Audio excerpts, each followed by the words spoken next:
Sadgurunath Maharaj Ki Jai, and welcome to Jagadambe Reads the Holy Books of India, Bhaktavijaya417. As you may remember, the moneylender was thinking twice about lending Bodil the money. If I care for the chaff, the bullocks may eat the grain. If I take care of the pot of sour milk, the good milk may be spoiled. A mond is thus lost for half a mond. Penny wise and pound foolish is the popular saying. Well, the next day Bodil went to Nagao and asked for the Hans. She replied, I depended for them on another person and I promised you. But now he refuses to lend. How can I help it? And there is no other moneylender in the town of Damagaon. At this reply,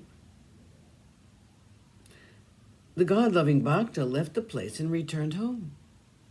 With an anxious mind, he said to his wife, I am in great trouble on account of the revenue. I can nowhere borrow 4 Hans, so I will now go to Ralaras at once and try to find out a moneylender. So addressing his wife, Bodila at once started. As he was journeying, in his mind he sang Sri Hari's praises. O Govinda Gopala, Shripati, Savior of the world, the image of Brahma which is wanting in form, O thou of Sagun form, let me have love for singing thy praises forever. Krishna as a Mahar helps Bodila. A rumor was afloat in the town that Bodila had absconded. Therefore a bailiff came and blocked his door. The cattle and calves were shut up in the house, and he would not let in fire or even water. As the evil-minded got up such a disaster, the Lord of Pandari was full of compassion. Said he, my Bhakta is in danger, so I must do something to free him from it. Had he not had his field plundered, this calamity would not have happened.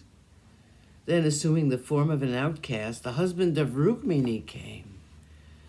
The holder of the Sharanga bow took the form of Vitya Mahar, who lived in the town. He took 7 Hans and went to the Chowdi village office. Johar, my mother and father, Mankoji Patil sends these Hans by me. Saying this, the life of the world handed over the money to the Chogula, village revenue officer, and was off.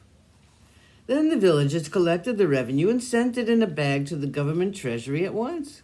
They said between themselves, where could Bodila have had this money from at this difficult time? On the day following, the loving Bhakta returned with the Hans. As the government revenue was paid up, no complaint was heard in the town. The Chogula then said to him, you sent by a Mahar the money, which as soon as we received it was sent to the king's treasury. He asked his wife and son about it, but they replied they didn't know.